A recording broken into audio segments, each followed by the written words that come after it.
तो संत के आसपास कौन रहेगा?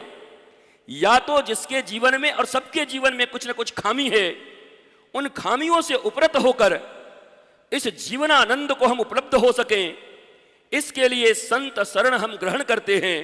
तो आसपास में कौन है इससे कोई मतलब मत रखिए।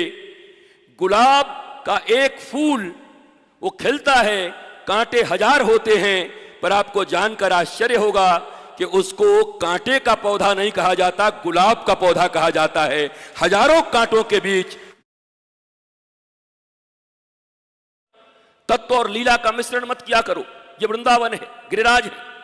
तत्व अलग है, लीला अलग है। लीला दर्शन का अधिकार उन्हीं को है जो तत्व को समझ चुके हैं। अन्यथा हमारे जैसे लोग अगर लीला दर्शन करने जाएं तो उनके भगवान के चीर हरण में भी दोष नजर आता है।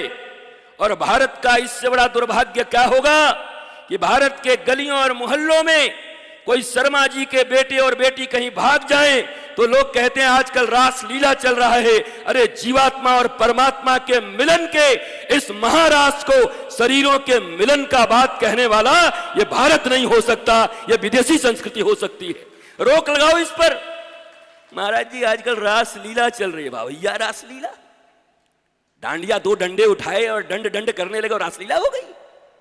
रास का अर्थ पता नहीं, संस्कृत पता नहीं, लास्य पता नहीं, रास्य पता नहीं, और रास लीला को पता नहीं। बोले उन दोनों के बीच रास लीला चल रहा है।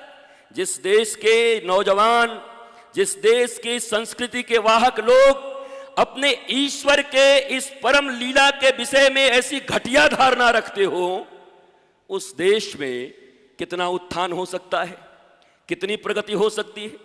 और वैसे भी महाराज कह कुछ भी लो, पर जिस देश के ट्रेन के भीतर टॉयलेट में मग भी जंजीर से बांध के रखा गया हो, कह लो कि महान देश है, पर मुझे जरा शंका होता है कि ट्रेन के अंदर, टॉयलेट के अंदर उस मग को कोई जल्दी छूना भी पसंद नहीं करता, उसको भी जंजीर में बांध के रखा जा रहा है और बड़ी बड़ी बातें की जा रही हैं, मेरा भारत महान। पहले वो तो बचा लो। जिस दिन वो जंजीर से मुक्त हो जाए तो हम भी घोषणा कर देंगे मेरा भारत महान। जब तक जंजीर में वो मग लगा हुआ है तब तक हमको शंका है कि मेरा भारत महान। वो मग चुराने वाले भी भारत में मौजूद हैं लोग। महाराज कहां नैतिकता है? अरे बातें कहने से नैतिक नहीं बन जाओगे, आपको अपने जीवन में इसको पीना पड़ेगा।